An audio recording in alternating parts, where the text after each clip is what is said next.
Ohio YouTube, Thundrblade in the area. Putting your skates on is a hassle. You are always looking for somewhere to sit.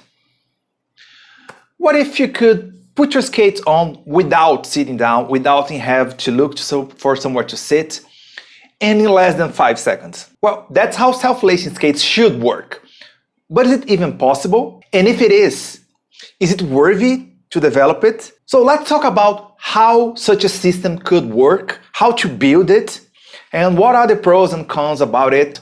A lot of you guys commented that you don't want this kind of system because a lot of reasons, and I'm going to discuss all of them right now. You know, I've been pursuing a dream for many years, and 8 years ago I decided I was going to make it happen. And one of the many obstacles for the massive adoption of electric inline skates for commuting seems to be the effort to put the skates on and to take them off. You know, in the last 8 years, most people who I'm talking to about using Thundrblade for commuting told me the same thing about skates. You know, it's a hassle to put them on and off. You know, it's not actually worth it because I take so long for lacing the skates and I have to look for somewhere to sit. So, I actually have a story about this. So, I heard this from one of those people. Yeah, I work about 4 miles from home and skates look awesome for me to commute. But I need to go over an elevated pedestrian bridge to go over the highway. So, I would need to take my skates off to climb the bridge, walk through it, and after I climb down, I would have to look for somewhere to sit to put my skates on again. So it's too much work, it's a hassle. I don't think it's worth it. So I'd rather just walk all the way. All of these people were non-skaters, mind you. They were commuters and they wanted a solution for the last mile problem. And for them, the thought about putting the skates on and lacing them, it was already a deal breaker. They couldn't be bothered, and you know, an electric scooter does the same job and it's easier and more convenient. So why bother? And anyone that didn't see this as a problem was a skater already, an experienced skater, or at least an intermediate skater. You see, people that already skate, they have accepted the hassle as part of the activity. And now they just don't mind. We, longtime skaters, we already know where are all the chairs and best place to sit and where you shouldn't sit, and we actually are very fast putting our skates on and off, so it's not that much of a big deal. So we don't see putting the skates on as an obstacle for actually skating. For us long-time skaters, the convenience of a self-lacing electric inline skate might not have enough value for us to actually invest in it. Us skaters, we don't mind putting the skates on and off, lacing and strapping our skates on and off, carrying our shoes. We don't mind, we are already used to it. But non-skaters, okay, the commuters, people they just want to get to their job in a convenient manner.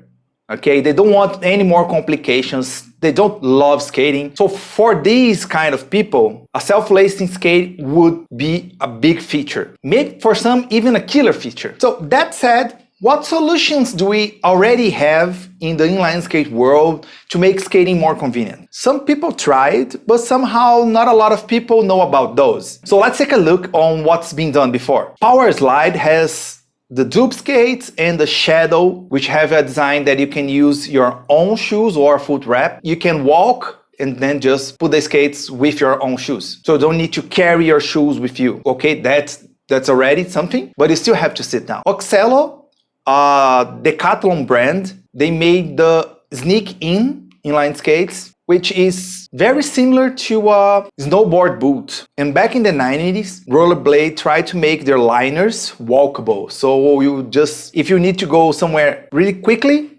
you just took off your whole boot with without taking off the liner, and the liner had a sole and you could walk. And then we have some other smaller brands that tried something. Reverse Sport tried a design similar to the dupes. And a little further away, but not so distant, we have the Skike, which is a Nordic skating skate, which is just ski without snow. And we even had some alternatives for taking off your wheels not your boots, like the Hypno skates, which was a boot, and then you take off your frame, your complete frame, so you could walk. And of course you had the elegant flaneurs, which are not an inline skate, they are quad skates, but they modify normal sneakers with a system, with a quick releasing, quick latching system. So you can walk and then just put the wheels and go. And of course, everyone must have seen those kids skates, which they are plastic with Velcro straps. I mean, if it works, it ain't stupid. So none of these solutions actually went mainstream. So none of these technologies actually stick to the mainstream skating community.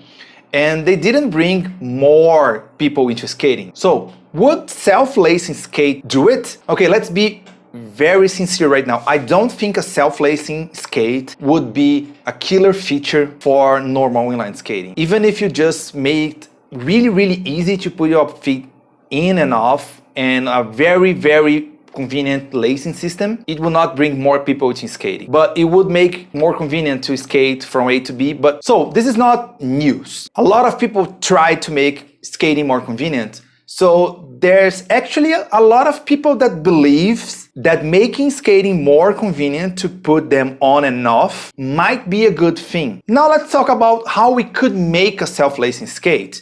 We had sneakers with self-lacing before, and they didn't cut up. They were clunky, they were heavy, they were expensive, they didn't work that good. So why on skates would be different? For starters, when you put on your sneakers, you just go all the way and back. You don't need to put them on and off. If you lived in Japan, where you need to take off your sneakers every time you go inside a house or something like this, you would see how a slip-in sneaker is nice. But here in the West, we don't care. We just put on our shoes and just go to work, back to school and back to the restaurant and back, when you only take shoes off when you get home. And some of you don't even take your shoes when you get home.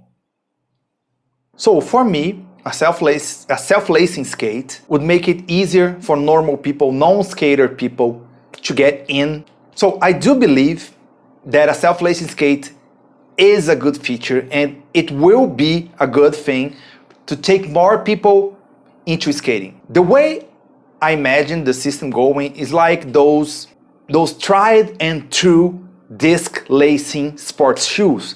We've seen them since the 90s with those Puma discs. It was like this, I think it was a basketball shoe that instead of lacing, you just rotate a disc.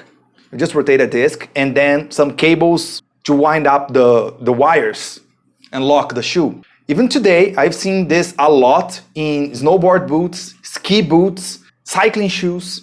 So if it works for snowboarding and ski and cycling and whatever more they're used in, I think they're good enough for commuting on inline skates. Remember, Thundrblade is not meant to rival the agility of slalom skate or an aggressive skate, okay? No, if you want to do slalom, get a slalom boot.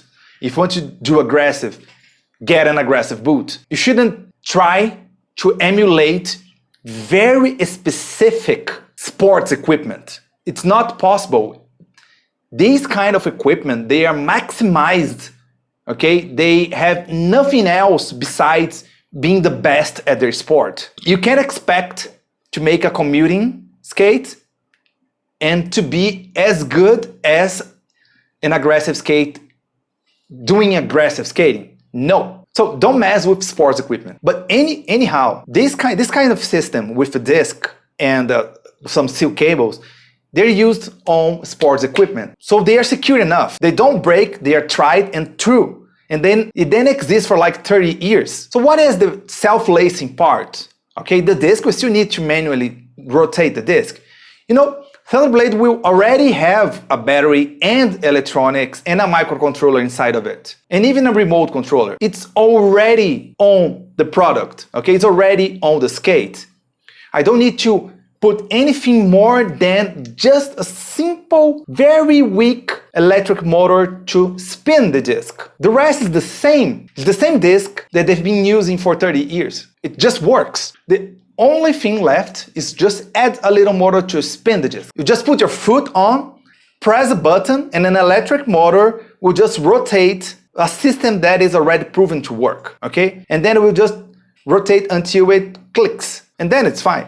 So it will be just as firm as if you would be rotating the disc. And to release it, you would release it the same way. You would mechanically push a button. So even if the battery was completely dead, you would still get your feet off, no problem. And fast, because it's just a push of one button and all the cables are loose and you just take off your foot. Easy, convenient. And some people ask me about battery consumption. I mean, you're using the battery for a big motor, big powerful motor to actually push you, an adult human. The self-lacing motor would be used for like 2 seconds and it would just pull a few grams worth of steel cables and then it will shut off because the disc just clicks by itself. The motor doesn't need to be on all the time. So the motor just stays on for 2 to 5 seconds and then nothing more. So it will not use any battery whatsoever. It's just so little that it's not even worth mentioning. So the lacing system with a disc and steel cables is a proven,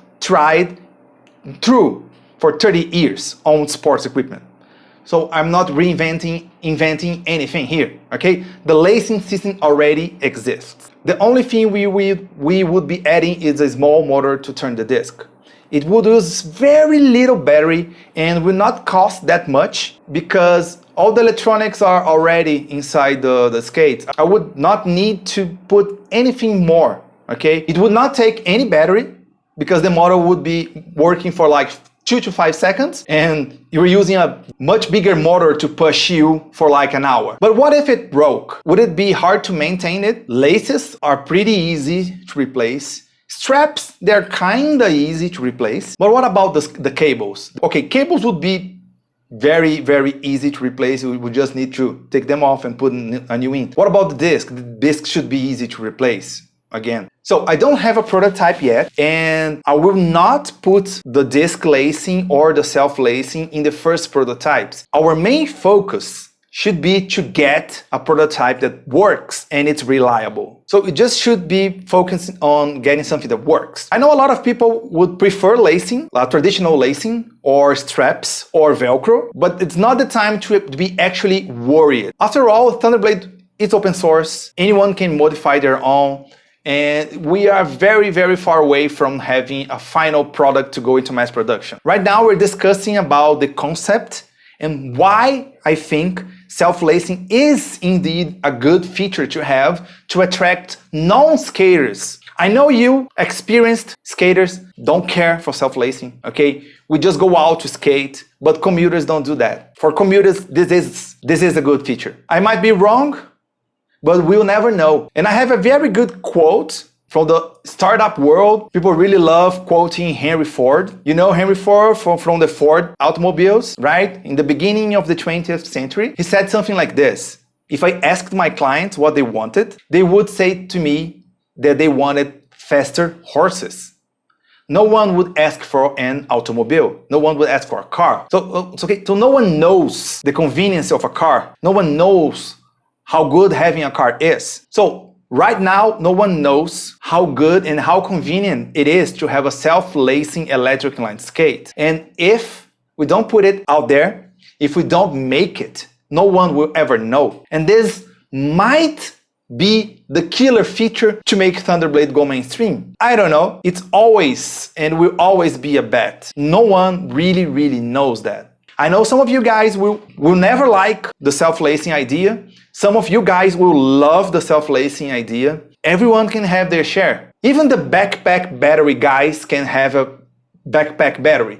It's not a problem. We can have all of it. It's not one or the other. We can have all. But we cannot have self-lacing if no one makes it. If you still think it's a terrible idea, please tell me. I love reading your comments. I really engage on them. A lot of you guys, I have answered your comments, and some of you went to get me to make this video. So keep your comments coming. So please help me. Keep commenting your ideas. And if you want to help Thunderblade become a reality just a tiny bit faster, consider donating on our Ko-fi page, okay? Thank you very much to everyone that already donated, I am going to start purchasing parts to make the new prototype, the hub model prototype, okay?